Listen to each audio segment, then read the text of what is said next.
Marcos capítulo 12, versículo 28. Evangelio de Jesucristo según San Marcos, capítulo 12, versículo 28. Acercándose uno de los escribas que los había oído disputar y sabía que les había respondido bien, le preguntó: ¿cuál es el primer mandamiento de todos? Lean el 29. Y amarás al Señor tu Dios con todo tu corazón, con toda tu alma y con toda tu mente y con todas tus fuerzas. Este es el principal mandamiento. Entonces el escriba le dijo: bien, maestro, ¿verdad has dicho que uno es Dios? Demos gloria a Dios. Siéntese, por favor, tenga la bondad. Y vamos a partir desde ese precepto, desde ese diálogo, desde ese conversatorio, esa charla, ese encuentro que tienen dos judíos que se supone creen lo mismo. Y por eso el escriba dice: maestro, ¿verdad ha dicho que no hay sino un solo Dios? ¿Sí? En eso estamos totalmente de acuerdo. Claro, al escriba lo que le costaba era ponerlo en práctica. ¿Sí? Ya sabe los mandamientos, tú sabes el primer mandamiento y dice: verdad, así como tú dices, así es, estoy de acuerdo. Pero ya cuando se trata de amarlo con toda tu alma, con toda tu mente, con todo tu corazón y con todas tus fuerzas, entonces la complicación surge para los seres humanos. Yo quiero advertir, hermanos, en el nombre del Señor esta mañana, que todo lo que hablemos acerca de Dios y de esta doctrina de la unicidad nunca será la última palabra, y nunca tendremos a profundidad el conocimiento completo, absoluto de Dios, porque la anchura, la profundidad, la altura, realmente para el ser humano con una mente tan finita, solo podremos hablar lo que Él nos haya querido revelar. Las cosas secretas pertenecen al Señor, pero hay algunas cosas que Él nos ha dado y nos las ha revelado para que las pongamos en práctica, dice el libro de Deuteronomio. Eso es lo que vamos a hablar, lo que Dios nos ha revelado claramente en su palabra, ni más ni menos, ni más ni menos. Lo que la palabra de Dios diga es verdad y ya. Todo pensamiento filosófico, toda idea de los seres humanos que tengamos pasa a un segundo plano. Lo que vale aquí y es autoridad es la palabra de Dios. Amén. Demos alabanza al Señor. Así que hay varios temas en el tema de la unicidad que vamos a tratar. Hoy solo queremos bosquejar un poco, dar generalidades acerca de lo que es unicidad, definirlo. Sé que muchos de ustedes lo tienen claro en su mente, pero nunca sobra que nos estén recordando de qué se trata esta doctrina maravillosa. Los grupos religiosos de este siglo que nos ha correspondido vivir se caracterizan todos por creer en lo mismo. Si hay una diferencia en este mundo y en una iglesia, es precisamente la doctrina que el Señor ha revelado a este pueblo de Él, que es creer en la doctrina del único y sabio Dios, en el Dios que es indivisible, que no se puede partir. Algún teólogo lo llamó la simplicidad de Dios. Dios es uno, único e indivisible. No hay forma de dividirlo porque no es una unidad. Dios es espíritu, dice Juan capítulo 4, 24. Entonces lo que vamos a tratar en esta mañana es eso, que usted lleve conceptos claros. Yo le he pedido al Señor que nos dé los argumentos más sencillos para que usted no se vaya a confundir y pueda llevar y transmitir esta verdad a alguna persona que usted crea que necesita esta verdad. El mundo se llenó de religiosos, pero hijos de Dios con la revelación el porcentaje es mínimo. El hecho que la gente le salude a usted, Dios le bendiga, que se volvió de moda, no quiere decir que la gente conozca al Señor. El hecho que la gente diga: yo también soy cristiano, te felicito, qué bonito, todos vamos para el cielo, eso no es verdad. Así que vamos a fundamentarnos en la palabra eterna del Señor Jesús. Quiero partir de esa pregunta: ¿quién es Jesús? ¿Qué dice la gente quién es Jesús? Unos dicen que es divino, otros dicen que es meramente humano, otros dicen que fue un gran maestro. Si usted le pregunta a algunas personas en diferentes culturas, si va a los hindúes, ellos dicen que es un maestro; si va a donde los chinos, entonces también dicen que es un maestro grande. Otro dice que era un mentiroso, un farsante nomás. Otros escépticos dicen Jesús es una muy bonita leyenda. Otros religiosos dicen Jesús era un profeta. Otras personas dicen acerca de Jesús y alcanzan a creer, como Pedro, que dijo: yo creo que tú eres el Cristo, el Mesías, el enviado, el Hijo del Dios viviente. Otros creen solamente que es Hijo de Dios. Otros dicen que es un lunático, un loco. Otros dicen que fue el primer revolucionario que existió. Conceptos diversos, si no los plasmé todos. El mundo tiene ideas diversas acerca de Dios. Cada uno piensa y ve a Dios desde donde su mente finita le permite ver o pensar acerca de Dios. Profundizan algunos tanto que por últimas tienden a decir: en últimas Dios no existe. Eso se llama ateísmo. Vamos a ver algunas herejías históricas acerca de la persona de Jesucristo. Todo el tiempo en la historia de la humanidad han aparecido conceptos diversos acerca de Jesús, y es bueno que ustedes, yo veo gente con hojita ahí copiando, qué bueno. Aquí se acerca ahora en una memoria USB o le da el correo aquí a los de comunicaciones, ellos le envían esta presentación a su email o lo pasan ahí, que aprovechen toda la tecnología que hay. Algunas herejías históricas. ¿Qué es una herejía?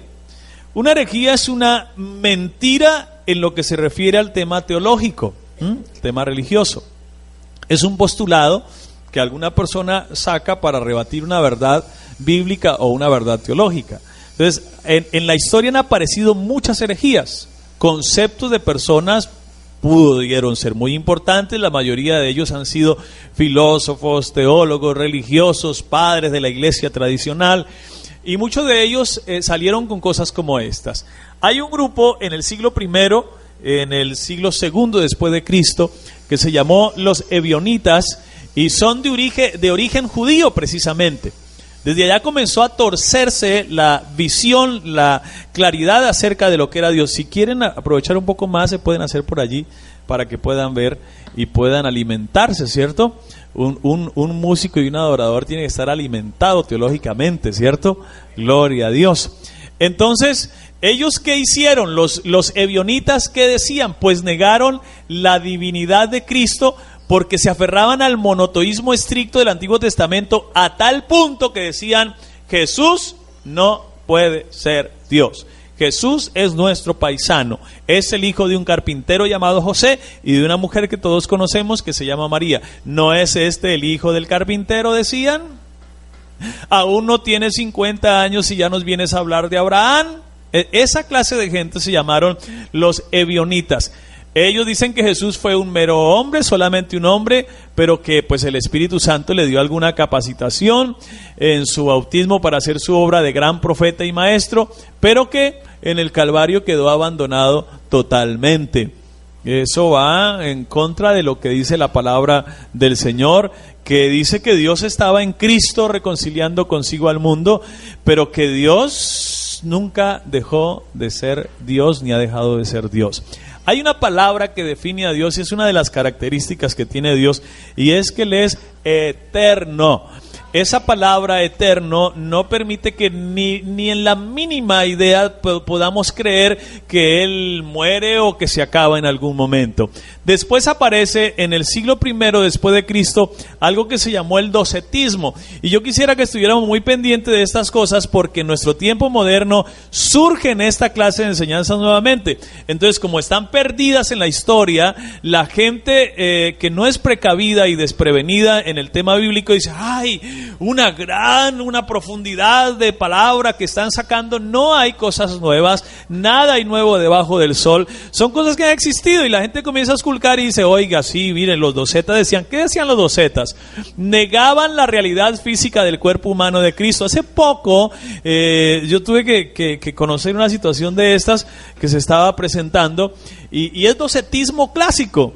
Creían que la materia era mala. Entonces, por lo tanto, ellos no podían creer, los docetas decían, no es posible que la divinidad del Logos pueda estar metido en una carne porque la carne es mala, es corrompida. Entonces, no es posible que Jesús sea Dios. Y negaban la realidad física del cuerpo humano de Cristo, decían que ese cuerpo era solamente una apariencia de cuerpo humano, pero que no era un cuerpo humano. Es decir, negaban la encarnación totalmente. Cristo, decían ellos, pareció tener un cuerpo humano. Era una suposición de cuerpo humano. Era, supongamos. No. En Cristo no hay suposiciones. En Dios hay planes absolutamente perfectos. El Verbo se hizo carne. Dios fue manifestado en carne. En Dios no hay suposiciones, no hay que parece que era un cuerpo, que es que era un cuerpo para enseñar algunas cosas. Eso no cabe en el tema de la unicidad. El monarquianismo que aparece en el siglo III después de Cristo, ¿qué decían? Que Jesús era un hombre ordinario sobre quien vino el Logos, o sea, la razón de Dios, y el Neuma, recuerden que Neuma, de ahí salió neumático, viento, soplo, que vino el Espíritu de Dios que le capacitó para llevar a cabo la obra pues que se le había asignado, y fue digno de honores divinos, pero que no era divino. Para no ir tan rápido y darle tiempo que usted respire un poco y de pronto piense un poco y vayamos ubicando gente que usted ha oído hablar a quienes se parecen. Entonces sí, era un buen hombre, fue capacitado de alguna manera por el Logos, por el Neuma, pero pues totalmente divino no, es un hombre solamente. ¿Bien? Entonces, esas cosas, aunque son de siglos pero tan de antaño, el pensamiento no ha dejado de existir, el espíritu de todas esas creencias no ha dejado de existir en las personas. El arrianismo en el siglo IV después de Cristo, este señor tuvo mucho que ver en el concilio de Nicea en el año 325, que Arriano salió con un postulado doctrinal en contra del catolicismo en ese tiempo y de la doctrina de la Trinidad, que ellos tuvieron que llamar a un concilio, que lo llamaron el concilio de Nicea. Y ese concilio trataba de contrarrestar las ideas de este señor llamado Arrio, ¿sí? ¿Que de dónde era Arrio? Pues otro sacerdote importantísimo, fue del mismo interior de su creencia que comienzan a surgir estas personas. ¿Qué decía Arrio? Que el verbo primer y más noble ser creado por medio del cual hicieron los demás seres, se unió a un cuerpo humano en el cual funcionaba como el alma. El tema de Arrio era que negaba que no habían tres personas, pero solo aceptaba la divinidad en una persona que llamaba el Padre, y de resto en Jesús no había divinidad. Entonces, cuando usted comienza a hacer como una salsita ahí de fruta de todos esos conceptos, uno se da cuenta que todos están girando en el meollo del asunto, que es ¿quién es Jesús? Aceptar o no aceptar la divinidad absoluta en Cristo Jesús. Porque Jesús no es una parte de Dios. Jesús es Dios absolutamente completo, 100% Dios. Él no era 50% hombre y 50% Dios. Era 100% hombre y 100% Dios. Amén. Aparecen estos señores, Apolinar y su corriente que se llamó apolinarismo en el siglo IV, defendió contra este señor. Sí, este surgió para defender a esto. Los arrianos, la divinidad de Jesucristo, iba en contra de Arrio, pero negó que la naturaleza humana, este fue tremendo. Como negaba la divinidad, dijo, no, Jesús sí era divino, pero entonces viene con otra herejía, y es negar la naturaleza humana en Jesús. Él negaba que la naturaleza humana poseía ese espíritu propio, que él decía que el verbo hizo las veces del espíritu en el Jesús humano. Entonces, cuando la gente se pone a profundizar en esto, terminan chavetados en el tema doctrinal y diciendo, tengo una nueva revelación. Y comienzan a hablar cosas como que la sangre de Jesús no era divina, la sangre de Jesús era humana, y entran en conversaciones que realmente nada traen para edificación del espíritu nuestro y del conocimiento del Dios vivo. Entonces, por eso quise traer esas herejías, porque siguen existiendo y han desvirtuado y han tratado de empañar todos por no tener la revelación, eso que dijo que esto es a quien Cristo se lo quiera revelar. Entonces murieron allá enloquecidos tratando de buscar verdades. Ya no, uno en este es humano, el otro no, este sí es Dios, el otro no es medio humano, el otro es medio Dios, el otro, todos trataban de decir cosas, y como no había revelación absoluta, entonces murieron apenas tratando de conocer la verdad acerca de Cristo Jesús. Vamos adelante, por favor. Aparece por ahí en el siglo IV, entrando al V, netorianismo. Realmente se llamaba Nestorio. Aceptaron las dos naturalezas. Ellos decían que en Jesús sí habían dos naturalezas, la divina y la humana, pero que a cada una le correspondía una persona. Entonces eran dualistas. Sí hay. Entonces el humano es una persona. Ellos no creían que era una manifestación, sino que era una persona, y que pues la divina era otra persona. Aparecen el monofisismo en el siglo IV. Estos también en este tiempo están surgiendo.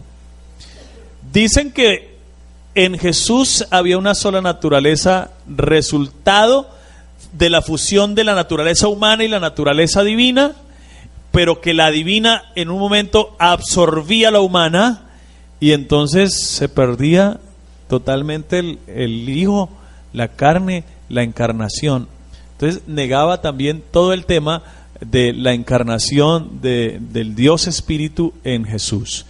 Las preguntas giran alrededor entonces de naturaleza divina. Todos esos conceptos que le mostré giran en torno a estas preguntas: la naturaleza divina, la naturaleza humana, relación entre las naturalezas o personas, como las llaman algunos. Y esto no es nuevo, por eso les digo yo, nunca el predicador tiene que tratar de impresionar en que sabe muchas cosas. Son cosas que han existido siempre. Y la palabra del Señor también no es una cosa pues que nos llegó ahorita. Ha estado la revelación ahí, y lo que vamos a hablar en este mes son cosas que están ahí todo el tiempo, y que solo vamos a recordarlas, a traerlas a colación, y que usted tenga información clara. ¿Por qué va a la iglesia pentecostal? No, porque es que eso allá, eso cantan más bueno. Nosotros no venimos aquí porque cantamos. Hay otras que cantan más bonito, seguro. Yo he pasado por el frente de unas y tienen unos gruponones. Eso cantan buenísimo. Y hay otros que predican más bueno que nosotros. Digo, nosotros no estamos aquí porque el pastor predique bien, o porque los hermanos canten, o por ciertas características que va tomando el grupo y que nos hacen estar aquí, gracias al Señor. Pero hay algo más profundo que nos hace estar aquí, y es el conocimiento del único Dios verdadero, que nos une el nombre de Jesús aquí. Un solo nombre, una sola fe, un solo bautismo. Es una identidad clarísima que tiene esta iglesia del Señor. Apláudele fuerte si es para Él en esta mañana.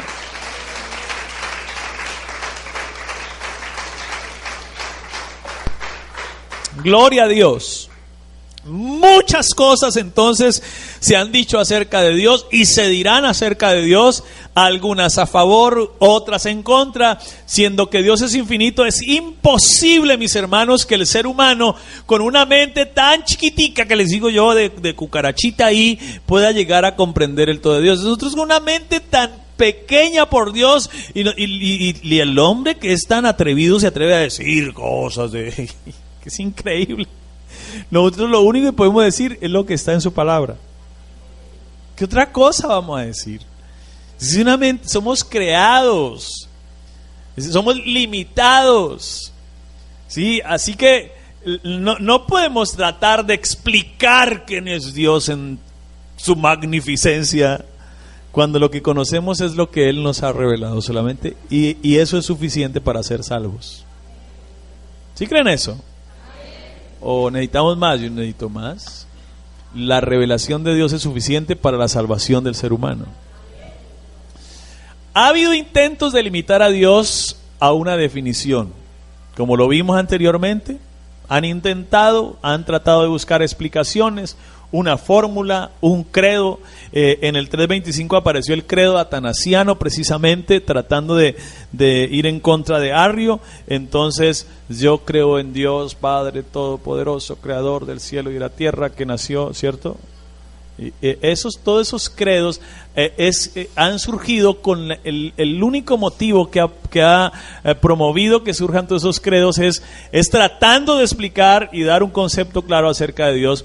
Y la verdad es que Dios es más grande que su misma creación. No sé si usted crea eso esta mañana. Él está por encima de la razón. Él está por encima de la lógica. Él es indescriptible. Él es Dios. Así que Él se va a revelar de la forma como Él quiera nuestras vidas. Y va a hacer lo que quiera con nosotros en esta mañana. Alabanzas a Jesús. Cristo Jesús vino al mundo para cumplir varios propósitos. Uno muy importante era para revelarle a la humanidad cómo es Dios. Ese fue uno de los propósitos. Su carácter, el carácter de Dios, su manera de ser, su manera de actuar. A Dios nadie le vio jamás. El unigénito Hijo que está en el seno del Padre, Él le ha dado. ¿Cómo conocimos a Dios nosotros? En Cristo Jesús. San Juan capítulo 1, versículo 14. Entonces dice, hablando acerca del verbo, porque todo el capítulo 1 de San Juan es realmente un postulado acerca del verbo de la encarnación, y en el verso 14 él llega concluyendo y dice, y el verbo se hizo carne y habitó entre nosotros y vimos su gloria como del Padre, ¿cierto? Pero lo vimos y está en el Hijo, y está entre paréntesis, lo vimos como el Hijo de Dios. Esas paréntesis realmente lo que dicen es, apenas era una máscara que se había puesto, apenas era un disfraz que se había puesto, pero Dios estaba no una parte, sino completamente en Cristo, reconciliando consigo al mundo, de quienes son los patriarcas y de los cuales según la carne vino Cristo, el cual es Dios sobre todas las cosas, bendito por los siglos, amén, gloria a Dios. Jesús dijo que nadie conoce al Hijo sino al Padre, ni al Padre conoce a alguno sino el Hijo, y aquel a quien el Hijo se lo quiera. Así que la palabra clave en la unicidad es revelación. Usted puede mostrar los cartones que quiera, de los institutos de mundo si quiere.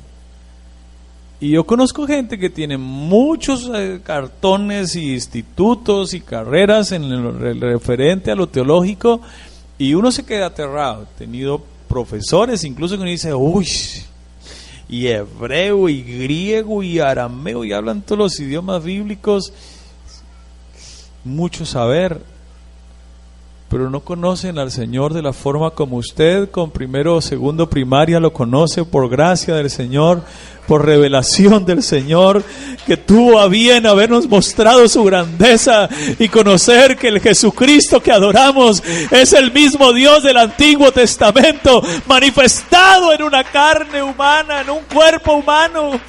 Gloria a Dios.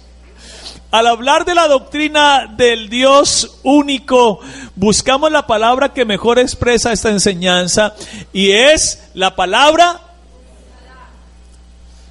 Hay muchos que al referirse a nuestra doctrina le llaman ¿qué?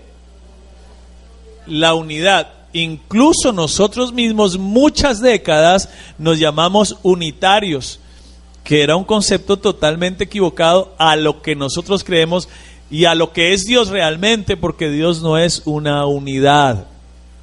Entonces el término teológico más apropiado es unicidad, y unidad no es apropiado. Veamos por qué.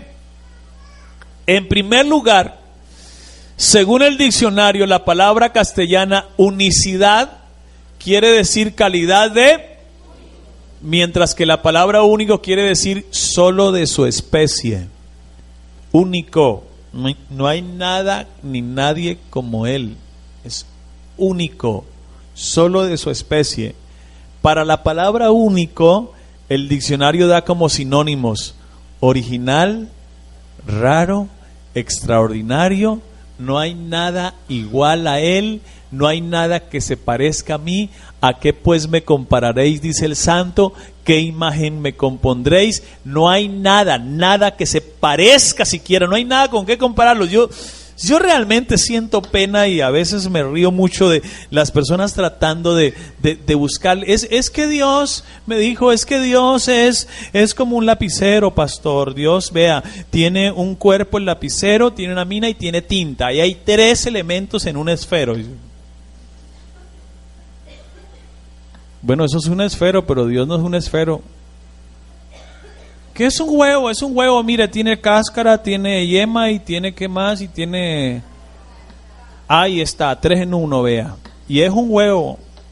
¿Qué es la leche? Mire, la leche la pone y está en estado líquido, y cuando se hierve entonces comienza en un estado gaseoso, y si la mete en la nevera se vuelve hielo. Vea, 3 estados: sólido, gaseoso y líquido. Ahí está, y es la misma leche.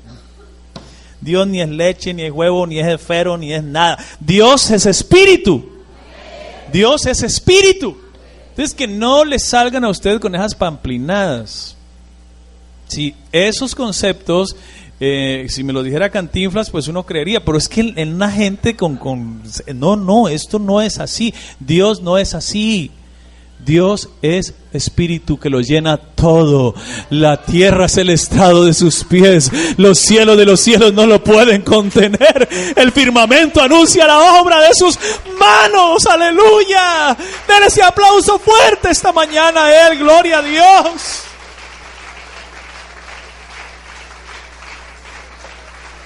Maravilloso es el Señor. Gloria a Dios. Gloria a Dios. ¿Qué mejor palabra podría describir la doctrina bíblica del Dios único? Porque solo hay un único Dios, que la palabra unicidad, no hay otra palabra. Si decimos unidad, estamos hablando de cualquier unidad. Ese computador es una unidad. Y si llegan a una empresa a hacer ¿cómo hacen? El inventario, dice, miran los computadores, cuentan 5 unidades. Pero realmente esa unidad está compuesta de teclas y de pantalla y de software y de hardware y de una cantidad de elementos. Sí, o sea, una unidad que se puede partir, que se puede despedazar, un carro es una unidad, pero tienen millones podríamos, no, miles de piezas. Y es una unidad. ¿Quién no le dice a usted que ve un carro allá? Pues sí, yo veo un carro, pero lo veo con 4 llantas, con una, cabrilla en llanero, volante, aquí nuestro ingeniero mecánico nos corrige, volante, y tiene una cantidad de elementos que hacen y que conforman una ¿qué? Unidad, una unidad. Dios no es así. Dios no es una unidad que está conformada de partes o de personas. Es una persona aquí viejita con barba que llaman padre, otra persona aquí más jovencita que llaman hijo, y el Espíritu Santo, que es como de la misma edad del Padre, también tiene barba. Entonces los 3 conforman una unidad. La Biblia no dice eso, ni siquiera da o muestra la intención de dar a entender eso. Lo que muestra es a un Dios en el Antiguo Testamento que nadie le conoció, que nadie supo cómo se llamaba, que se hacía llamar como el Yo Soy, y que los seres humanos por iniciativa comenzaron a ponerle nombres que denotaran su grandeza. Entonces dijeron, Él es Yahvé, Él es Jehová. El otro decía, no, Él es Elohim, porque es que Él hace de todo. Entonces hay una pluralidad ahí en todo lo que Él hace. Hay una pluralidad de cosas, de manifestaciones. Entonces Él es Elohim. El otro decía otra cosa. Y cada uno comenzó a llamarlo de la forma como lo percibía en su grandeza, soberano, inmenso, grande, dueño. Todo lo que quisiera decir eso, lo llamaban. Entonces todo el Antiguo Testamento parecía que estaba cerrado a los seres humanos. No había una manifestación clara hasta que aparece la profecía, la esperanza, la buena noticia en Isaías capítulo 55, ¿cierto? Entonces dice, ¿yo qué voy a seguir siendo aquí o haciendo aquí? Si mi pueblo es llevado injustamente, los que se enseñorean de él lo están haciendo aullar. Continuamente mi nombre lo blasfeman, porque ni siquiera saben cómo me llamo. Así que por esa sencilla razón, por esa causa, como la gente no me conoce realmente, entonces van a saber mi nombre. Porque yo mismo que hablo, he aquí, voy a estar presente.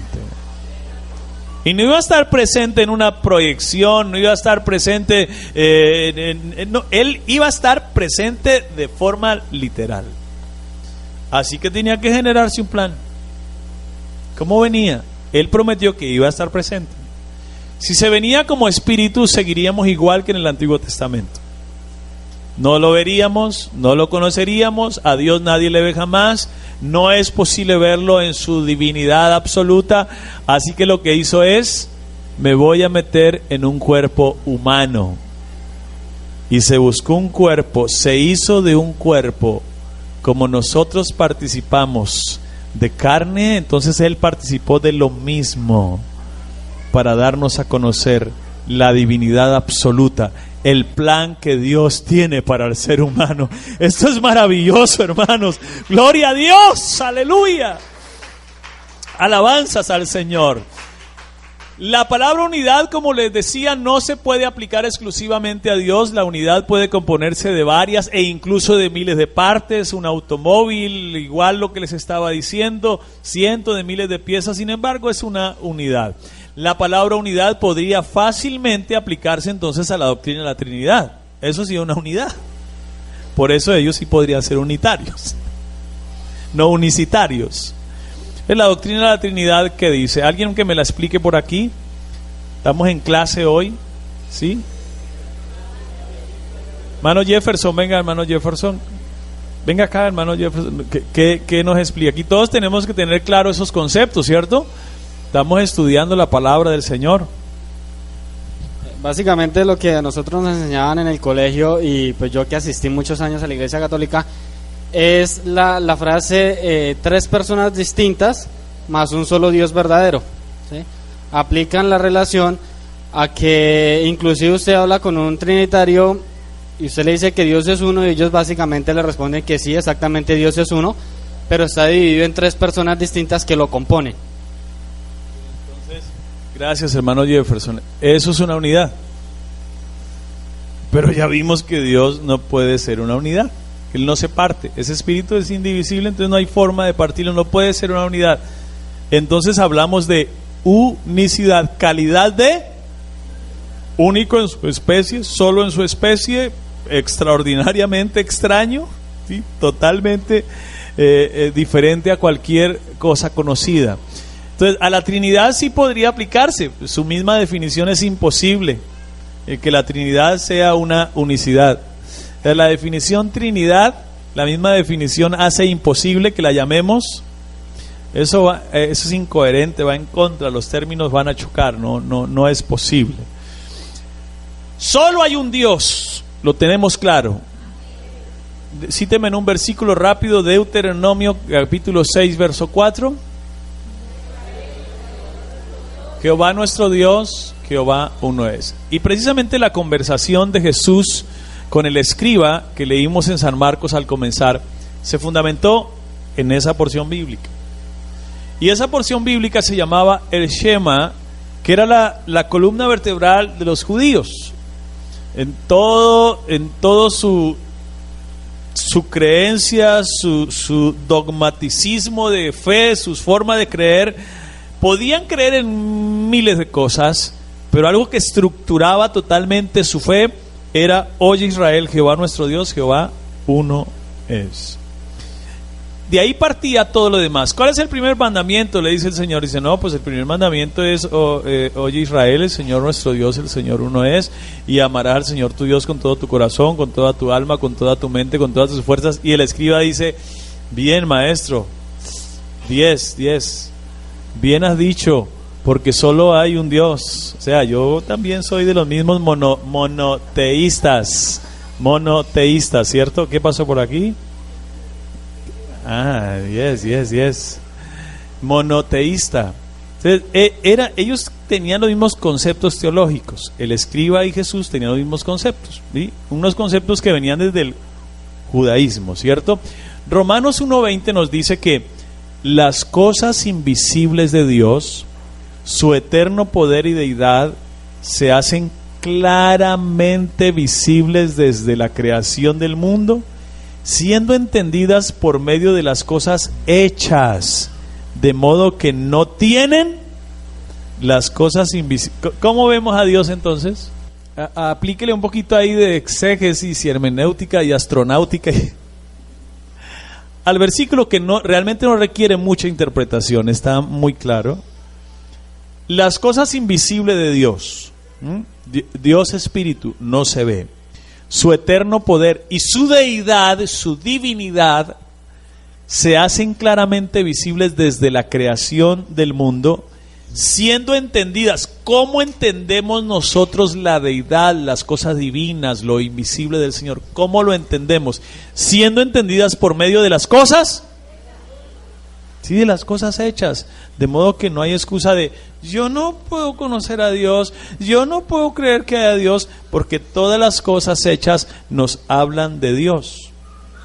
La creación entera nos habla de Dios. Así que cuando usted levante sus ojos y vea la luna ya en la noche, va a tener que recordar que esa luna no la hizo Charles Darwin, que tiene que haber una divinidad, un creador, un diseñador que diseñó, que creó y que permitió que todas esas cosas que vemos, que ese sol que nos alumbra en este día, Dios lo creó. Las cosas invisibles, el poder de Dios se hacen claramente visibles a través de las cosas que nosotros vemos. Usted ha visto a Dios, entonces uno tendría que decir, yo sí lo veo todos los días. En el rostro de mi esposa, de mis hijas, de mis hermanos, en la iglesia, en todo lo que se mueve, en el oxígeno, en la vida. Yo todos los días siento a Dios y veo a Dios. Alabanzas al nombre de Jesús. Hay ciertos aspectos de Dios que están muy claros en la Biblia, hermano. Muy claros en la Biblia y dentro del alcance de la comprensión de estos. Uno de esos temas que están clarísimos, que no hay forma de uno ponerse a titubear, es la unicidad de Dios. En la escritura no está oculta, no es el código da Vinci, ahí el versículo con y saque 3 palabras, no, está clarísimo. No claves ahí tiradas en la Biblia a ver si yo de pronto encuentro. Ahí está clarísima la divinidad, la unicidad de Dios. El primer mandamiento de todos, repitámoslo por favor. Verdad has dicho, porque Dios solo es uno, dijo el escriba. ¿Tú crees que Dios es uno? Bien haces. Los demonios también creen y tiemblan. Y ay, Dios es uno. Y uno es su nombre. Y se llama Jesús de Nazaret. Primera Timoteo 2:5, mujeres, por favor, me colaboran leyéndolo.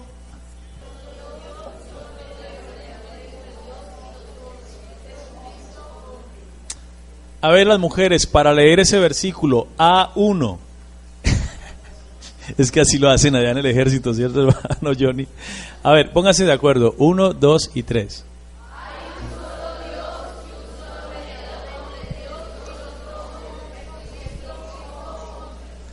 Amén. ¿Hay que hacerle alguna interpretación a eso? No, es que lo que quiere decir es que hay un solo Dios, pero que antes había... No, eso no hay que añadirle nada, ni hay que quitarle ni nada. Eso está clarísimo. Si hay algo claro en la escritura, hay cientos y miles de temas bíblicos que realmente uno dice, bueno, Señor, hasta aquí yo llego porque ahí no dice más. Entonces a uno le comienzan a preguntar, hermano, ¿los dinosaurios existieron? Y pues la Biblia no dice dinosaurios. Bueno, pero pudieron existir porque Dios es inmenso, todopoderoso, y pudo crear dinosaurios y estratosaurios y cososaurios y bichosaurios y todo eso. Pero esto sí es claro, o sea, no da para que uno comience a añadir o quitar. Es clarísimo que solo hay un Dios. Los que creen en tres den gloria a Dios. No, nada, aquí todos son monoteístas. Mono de uno, ¿cierto? Y teos de Dios. Creemos en un solo Dios. No ha notado, y yo creo que usted lo ha notado en la Escritura, que cuando alguien en los escritos bíblicos logra dar descripciones acerca del cielo, siempre ve un solo trono. No sé, vamos a verlo, y a uno solo sentado sobre el trono. Vamos con Apocalipsis 4:2, y usted va a notar que todas aquellas personas que tuvieron visiones especiales del cielo, ellos no vieron a más de uno. Los únicos que han visto tres son esos videos que venden por ahí, de esos que los 7 jóvenes que fueron al cielo y que vieron a Shakira y a Pelé y a todo el mundo allá, y que fueron y que mejor dicho allá estaban los 3. Pero los bíblicos no vieron 3. ¿Qué dice Apocalipsis 4:2? Y alguien que busque 5:1 rápidamente, que estamos en clase. Póngase en pie, hermana, y fuerte, que usted tiene una voz recia, llanera. Un trono establecido en el cielo, uno solo. ¿Los otros estaban de pie? No, era que no había más. Era que no, él sentado y no sabemos cuál se sienta, si el hijo o el viejito, y los otros quedan ahí parados. No es posible. Es que en la mente lógica no es posible. ¿Qué dice 5:1, por favor? Apocalipsis 5:1, por aquí, por este lado, démosle el chance. Aquí hay una hermana nuevecita que está ahí leyendo. Por favor, compártanos el versículo. Apocalipsis 5:1. Estamos orando para bautizarla en el nombre de Jesús. Y vi de la mano derecha del que estaba sentado en el trono un libro.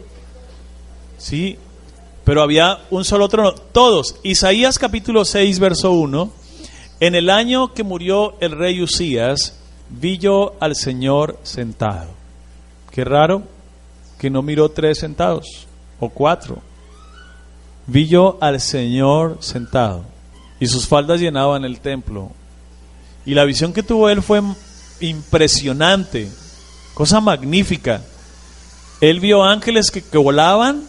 Unos tenían 4 alas, otros tenían 6 alas. Con sus alas tapaban sus pies, y el uno a otro daba voces diciendo: Santo, Santo, Santo, Santo es el Señor, Rey de los ejércitos. Y proclamaban y gritaban y cantaban. Y Isaías estaba viendo eso, impresionante. Un solo trono y un solo Señor sentado en el trono. Así que todo concepto diferente a la unicidad, al monoteísmo, es una cuestión que no es bíblica. Pudo ser muy bien elaborada, pudo ser una fábula muy bien elaborada, muy bien inventada y transmitida desde la infancia a nuestros padres y a nuestros abuelos, pero no es cierta. Es así de sencillo. La gente dice: no, es que es imposible cambiar. Yo primero cambio, quién sabe, de mujer, pero menos de religión. Eso decían los españoles cuando les resultó Cristóbal Colón diciendo que la tierra no era cuadrada. No, ¿cuál cuadrada? La tierra es redonda. ¡Loco! Hay que quemarlo. ¿Y cómo va a decir que redonda? Si es cuadrada, una mesa. Y en todos hay conceptos diferentes sin saber. La ignorancia es terrible, ¿no? Que Dios dé sabiduría y visión y aclare las mentes de las personas para que podamos ver a Dios tal cual Él es. Dele alabanza a Jesús. Santiago 2:19. Tú crees que Dios es uno, bien haces, está completamente bien hecho. Así es que se debe de creer que Dios es uno. Los demonios creen así y tiemblan.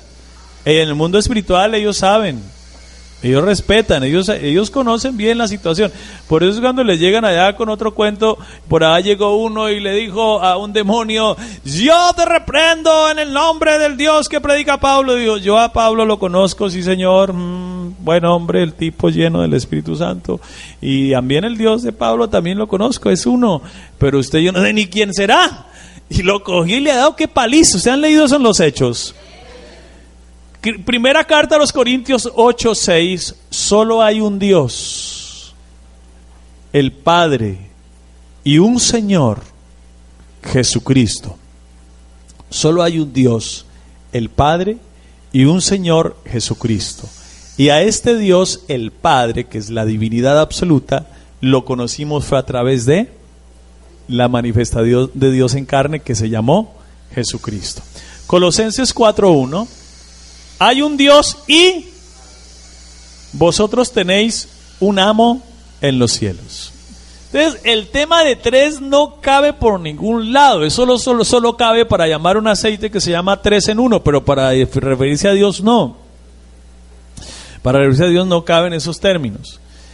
Desde la eternidad solo ha habido un Dios que se ha manifestado a los hombres. Solo ha habido un Dios con diferentes atributos y diferentes funciones, de la misma manera que un mismo hombre es padre de familia, es hijo, es esposo y hasta tiene un espíritu, cierto, dice 2 Timoteo 4:22, y además tal vez tenga otros títulos, además de padre y esposo y hijo, es profesional en algo, tiene otras funciones, pero sigue siendo una y la misma persona.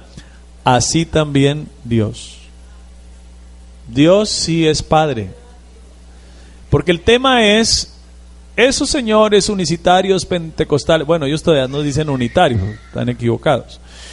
Esos señores allá niegan al Padre y niegan al Espíritu. Solo creen en el Hijo. Entonces niegan al Padre. La Biblia dice, el que tiene al Hijo, tiene al Padre. Y entonces el Señor, aclarándoles en San Juan 14, con esa discusión con Felipe, que estaban más enredados, hermano, y el Señor les dice: vean, en la casa de mi Padre muchas moradas hay.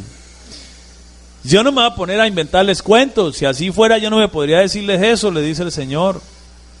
Así que no se preocupen, ustedes saben cuál es el camino, saben cuál es la verdad, dice. Entonces sale Felipe y dice: no, yo no sé cuál, ni siquiera sabemos cuál es el camino, ¿cómo vamos a saber lo de las moradas? Dice: ¿cómo que no? Si yo soy el camino, si yo soy la verdad y soy la vida, y nadie va al Padre. Viene. Oye, que a los otros ya estaban diciendo amén. Nadie viene al Padre. Nadie viene al Padre. San Juan 14:6. Nadie viene al Padre sino por mí. Claro, inmediatamente quedó más confundido. No. Muéstranos al Padre y ya dejamos de molestar con eso. Muéstranos, bájelo y muéstranoslo. Tanto tiempo hace que estoy con vosotros, Felipe, a mí me extraña que no me hayas conocido. ¿Cuánto tiempo que estoy aquí con ustedes? El que me ve a mí ve al... ¿No crees que yo soy en el Padre y el Padre? Vea, si ustedes no me quieren creer por lo que digo, créanme por las obras que yo hago. El que me ha visto a mí, ha visto. Punto. Y se acabó la discusión. Y de ahí para adelante entonces comenzó Tomás a decirle: ay, Señor mío y Dios mío. Y Pedro: yo creo que tú eres el Cristo, el Hijo del Dios viviente. Y comenzó a haber revelación de la divinidad en Jesús. Porque muchos lo veían como el humano, el carpintero, y Dios comienza a revelar a quien Él quiere dar la revelación. Y dice: bienaventurado eres Pedro, no te lo reveló carne ni sangre ni el instituto bíblico, sino mi Padre que está en el cielo. Demos alabanza al Señor, gloria a Dios. Alabanzas al Señor, gloria a Dios. Él es maravilloso. Gracias a Él por su revelación. Los títulos de Él, las funciones de Él, no lo convierten en una multiplicidad de personas. Tenemos que hablar de la simplicidad de Dios. Un Dios espíritu que de la forma más sencilla se dio a conocer a la raza humana. De la forma más sencilla. Por eso les parece tan sencillo que es incomprensible que Dios haya hecho algo tan sencillo para venir y revelarse a la raza humana. Ellos pensaban que iba a armarse una cosa más compleja, y no, sencillamente cogió una mujer, una virgen, se metió en ese vientre, comienza a crecer una criaturita, un ser humano que sudaba, y eso lo veremos en las próximas clases, cómo vamos a diferenciar las dos naturalezas que habían en Cristo, y vamos a entender que era un humano. Sí, un niño que nació con un parto normal, una mujer que se embarazó de forma anormal, porque fue por obra del Espíritu Santo, pero su parto no fue anormal, y menos cesáreas, que no sé si las practicaban en ese tiempo, pero nació en un parto normal. Y creció, y uno cree que el niño lo amamantó María. Bienaventurados los pechos que te amamantaron. Así que tuvo un periodo de lactancia común y corriente. Y luego 12 años ya lo ve uno por allá en la sinagoga, está creciendo con ellos, está aprendiendo el oficio. Un ser humano. Y esa es el meollo del asunto de tantos pensadores. ¿Cómo es posible que ese Jesús que comía pescado y miel sea Dios? ¿Cómo es posible que ese Jesús que se dormía de cansancio en el cabezote de una canoa sea Dios?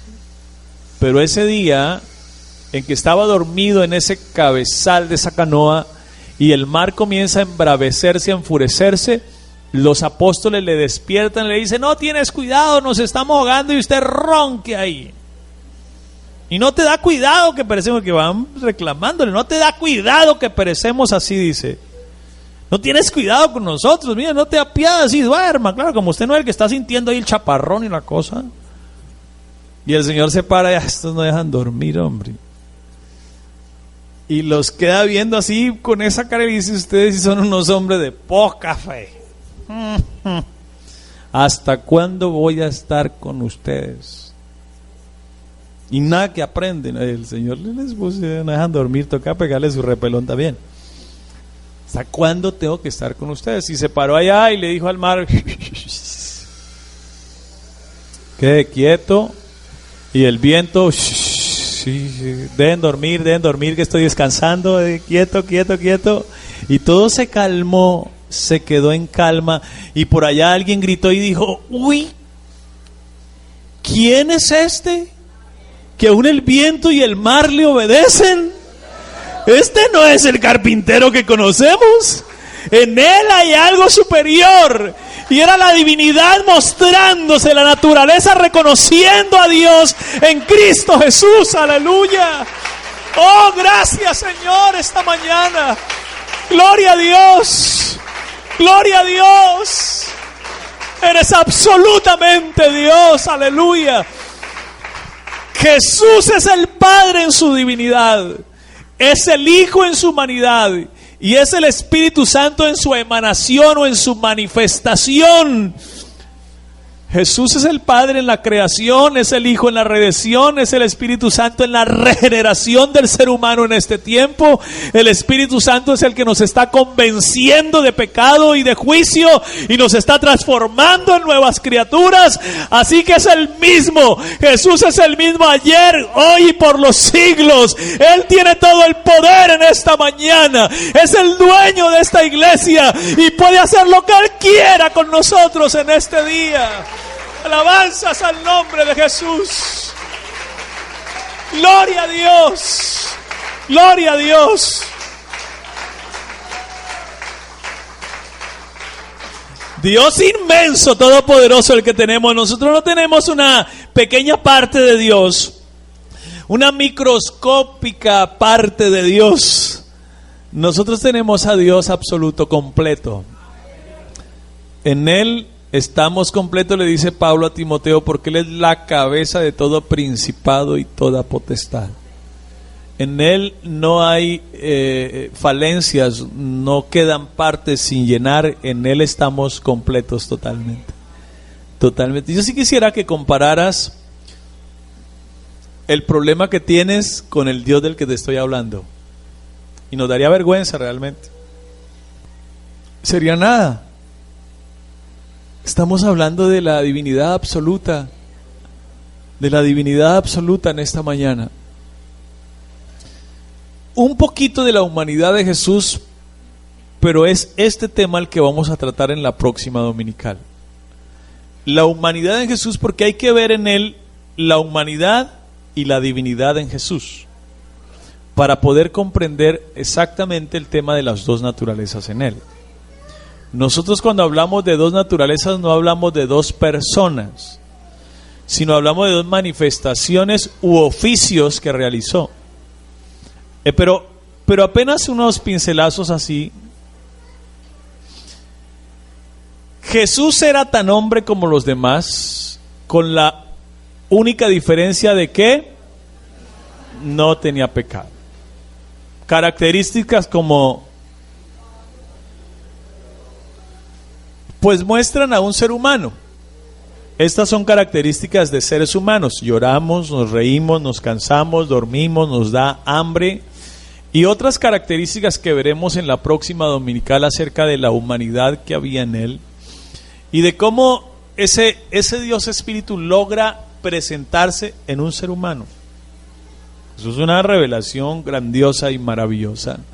Pero poder entenderlo a Él, hermano, yo espero que en este mes el Señor aclare y fortalezca el conocimiento que nos ha dado. Pero es importante que todo este grupo de hermanos nuevos que se están presentando, que se están levantando, demos gloria a Dios, aquí, adelante, por favor, gloria a Dios, no ha pasado nada.